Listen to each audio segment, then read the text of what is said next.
when you got thrown into a ball, you felt silly? Tiffany's been doing speech therapy for my son since probably about 8 years. My son was born very early and he developed cerebral palsy, and so she's been doing speech therapy. Go, Matty, go!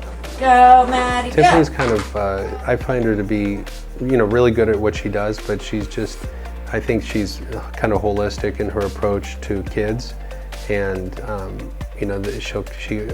I only have experience really with my son with her, but I find that she looks at him, kind of holistically, and if she identifies a behavioral issue, she'll kind of say, maybe we need to get a behavioral therapist or a specialist to kind of help us work through this behavioral issue to get to the root core of why he can't chew. So he might not want something in his mouth, he might just not want to work on something right now. And so you have to get over that behavioral issue first. And I've had other speech therapists work with him, I've had other therapists work with him that isn't speech, maybe physical or something else. And the behavioral, I see some people will just kind of give up because the behavioral's, well, it's not working. And behavioral's not my issue, so I can't really get to the root core of what I'm trying to do, which is speech therapy.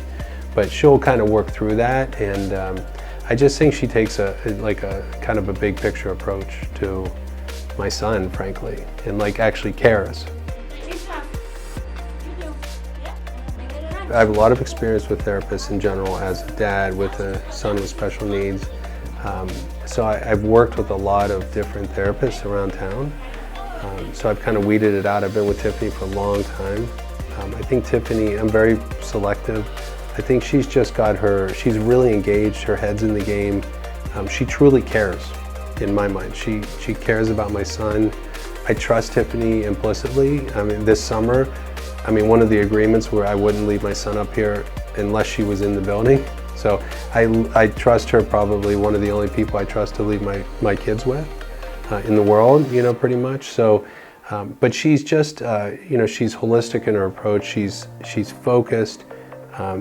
She cares. She's not just trying to do a job. She's really trying to help. And that's all you can really ask for. That's what you want.